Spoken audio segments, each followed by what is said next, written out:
والے کا تک درس قرآن کی تقریب ہوتی ہے، اس کے اندر ہمارے محترم جان صاحب اور دیگر دوست بہت شوق اور شوق سے اس کی تیاریوں میں مگن رہا کرتے تھے۔ جو احباب ریگولر آنے والے ہیں وہ جانتے ہوں گے کہ جان صاحب یہ آخری ایام میں بھی دروازے کے اوپر کھڑے ہو کر تمام مہمانوں کو ویلکم کرنا اور ان کو بٹھانا یہ ان کا خاصہ تھا۔ تو یقیناً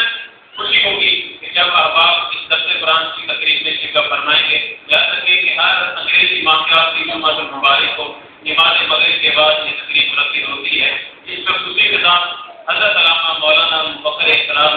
منیر احمد یوسفی صاحب مقرر PDV لاہور کو تشریف لاتے ہیں۔ احباب اس تقریب کے اندر شرکت فرمائیں۔ ضابطۂ خطاب دے رہا ہو فاضل نشان حضرت علامہ مولانا پروفیسر حافظ تقی احمد مصطفیٰ صاحب ہیں جو تشریف لائیں اور اپنے نورانی خطاب سے آپ سب کے روح و ذہن کو منور فرمائیں۔ جناب حافظ تقی احمد مصطفیٰ صاحب۔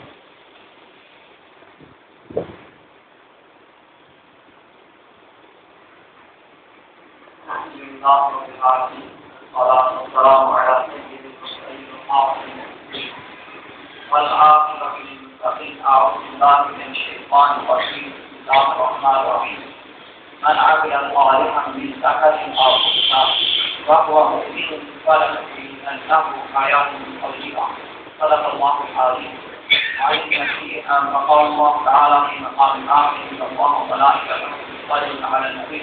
يا أيها الذين آمنوا صلوا عليه وسلموا تسليما غير باقين على السلام عليكم يا رسول الله وعلى آله وصحبه يا سيدنا يا رسول الله۔ اللہ رب العزت الحمد للہ اور آقا کریم رحمت عالم اور مجسم عالم تحریر رسنا کی بارگاہ میں عالی جناب سے ہدیہ درود و سلام پیش کرنے کے بعد اللہ رب العزت کا شکر کرنا بہرحال واجب ہے، جس نے دیکھا جیسے بخار زندگی کے کچھ لمحات اپنے گھر میں مسلمانوں کی مسجد اور محفل میں اپنے مومن بھائی کے سارے ثواب کے لیے گزارنے کی توفیق عطا فرمائی ہے۔ بنیادی طور پر اپنے بھائی کی تعزیت کے لیے حاضر ہوا اور جہاں تک معاملہ گفتگو کا ہے تو مجھے کبھی بات کرنا نہیں ہے کا موقع اور محل کی نہیں ہے۔ آج کے ساتھ پہلے کی مسجد میں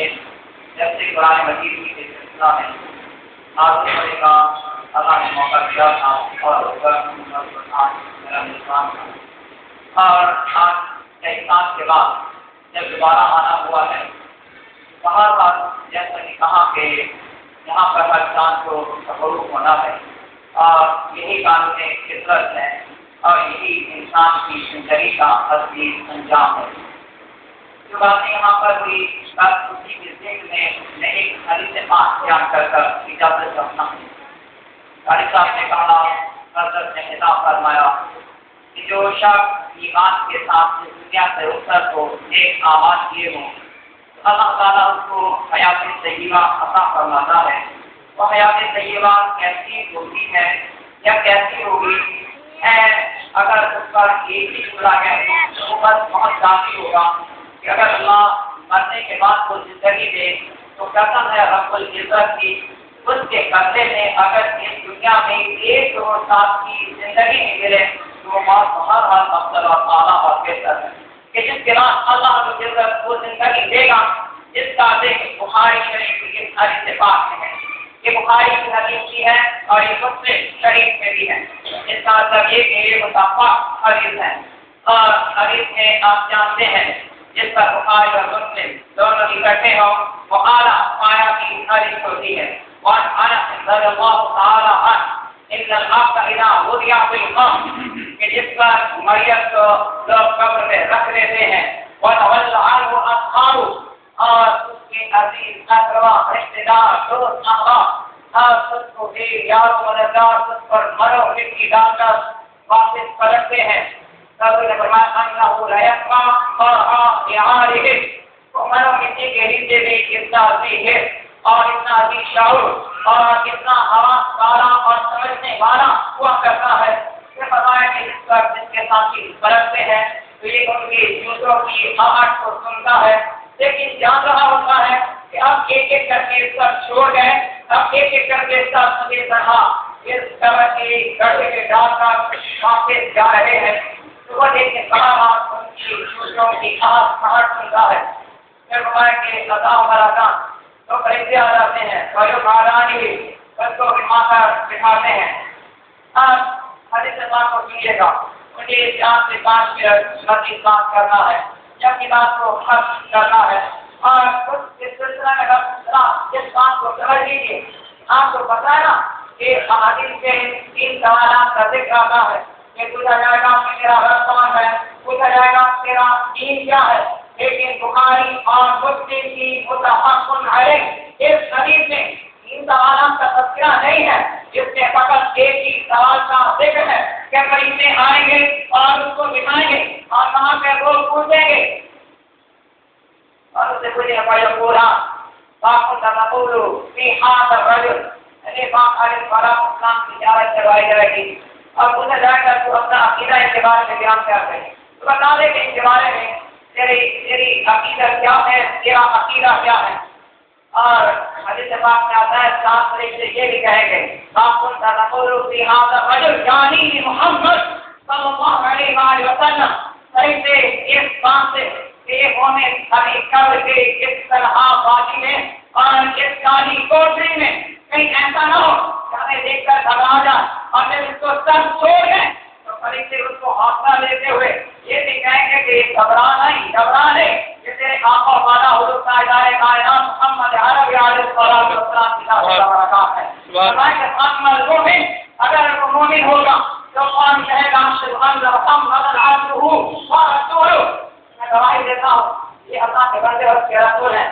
وقت ہوتا تو اس پر محدثین اور فقہاء کے تفصیلی اخبار بھی آپ کے سامنے رکھتا, لیکن سب بات کو آگے بڑھائیے اور اب حدیث کی اگلی بات ملے گا جس پر کوئی یہ کہہ دے گا نا, جس پر کوئی رسالت کی گواہی دے دے گا, جس پر کو اپنی محبت رسول کو کھڑا ثابت کر دے گا, جس پر ایمان کی کفایت پر وہ سچا اور کھڑا ثابت ہو جائے گا.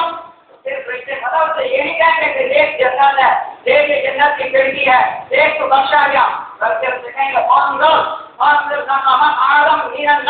کہ دیکھ آپ کے سامنے تیرے لیے آگ کا بڑا ہے اور تم کے سامنے جہنم ہوگی, جہنم کی چہکتے ہوئے انگارے ہوں گے. اور پھر فرشتے جب دیکھیں گے یہ گھبرا گیا تو حدیث کے الفاظ ہیں بخاری اور مسلم آ رہا ہے لیکن فرشتے کہیں میرا اثر ٹھکانا جہنم کے انگارے تھا, لیکن حضور کی غلامی کے توسط سے, حضور کی پہچان کے وسیلے سے اور حضور کے السلام سے محبت کرنے اور ان سے اپنے رشتے اور رشتوں کو قائم اور اس سوال کرنے کے بدلے میں اللہ نے جہنم کو جنت سے بدل دیا ہے. میرا اثر ٹھکانا جہنم تھا لیکن اللہ نے اس کو جنت سے بدل دیا. حدیث الفاظ میں وہ جہنم بھی دیکھے گا, وہ جنت بھی دیکھے گا اور سب کے بعد اگر آپ باقی احادیث کو ساتھ گرائیں تو پھر فرمایا کہ اس کے لیے قبر کھول دی جائے گی, جنت اس کی قبر کے اندر قبر کی طرف سے کھڑکی کھول دی جائے گی, خوشبو ہوگی, مہک ہوگی اور وغیرہ. لیکن آگے بڑھے گا فرمایا کہ اپنا کافر اور فاسق اور منافق یہ حدیث میں ہے اول کافر اول منافق یا کسی مقام پر اول کافر اول فاسق. اگر کافر یا منافق ہے جس پر خود سے پوچھا جائے گا آپ کو تقول فی هذا الرجل کہ تیرا ان کے بارے میں عقیدہ کیا ہے, تیرا ایمان کیا کہتا ہے, تو کہے گا لا ادری مجھے نہیں معلوم, میں نے پہچانا نہیں, میں نے جانا نہیں. پھر وہ ایک تو ویسی سے کام لے گا, سیاست سے کام لے گا اور کہے گا اقول ما یقولنا کہ تیرا بھی جواب وہی سمجھا جا جو باقی لوگ یہاں پر قبر کے اس گڑھے میں جواب دیتے ہیں. تو پھر سے کہیں گے لا ادرینا یہ جھوٹ ہے, نہ تم نے پہچانا اور تم پہچانتا تو کیسے پہچانتا, تمہیں زندگی میں کبھی ان کی پیروی نہیں کی نا, کبھی ان کی سنت کو اپنایا نہیں ہے, کبھی ان کے قرآن کو اپنی زندگی کا دستور قرار نہیں دیا.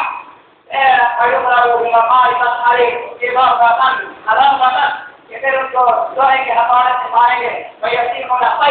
وہ چیخے گا اور انہوں نے فرمایا کہ غیر مستقبل ہے, ایک آدمی انسان کے علاوہ جس کی باقی مخلوقات ہے وہ سب کے ساتھ سنتی چیخا کو سنتی ہے کہتا ہے اللہ رب العزت کی اگر قبر میں اللہ رب العزت مومن والی وہ زندگی دے جس کا دیکھ اس حدیث میں کیا گیا تو کون اس زندگی کی خواہش کرے گا کون ہوگا جو اس زندگی کی توڑنا کرے گا اور کون نہ ہوگا کیونکہ آقا کریم رحمت عالم علیہ السلام کے قدموں سے لپٹ جانے کی خواہش نہ کرے ہاں یہ چند روزہ زندگی آج نہیں تو کل نہیں تو پرسوں سال 2 10 15 20 سال بعد ختم ہو جائے گی لیکن حضور کے قدموں سے لپٹ کر جو زندگی ملے گی تو کبھی ختم نہ ہونے والی ہوگی اللہ رب العزت مرحوم کے درجات بلند فرمائے راشدین کو شفیع جنت عطا فرمائے وآخر دعوانا الحمدللہ رب العالمین.